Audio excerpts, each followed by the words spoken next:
We are solving 5 plus and minus 3 and 6 divided by 2. So 5 plus minus 3 plus minus and 5 plus minus plus 5 plus 3 equals 8 and 6 divided by 2. Now 8 and 6 divided by 2 equals 3. Here is hidden multiply, so 8 times 3 equals 24. But this is wrong. Why? Because minus and minus equals plus, right? And minus plus equals minus, and plus minus equals minus. So here is a plus and here is minus. So minus plus plus minus equals minus.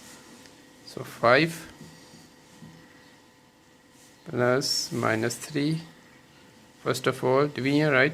So 6 divided by 2 equals 3.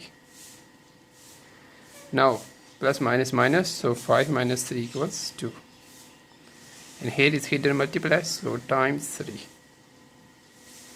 Now 2 times 3 equals 6.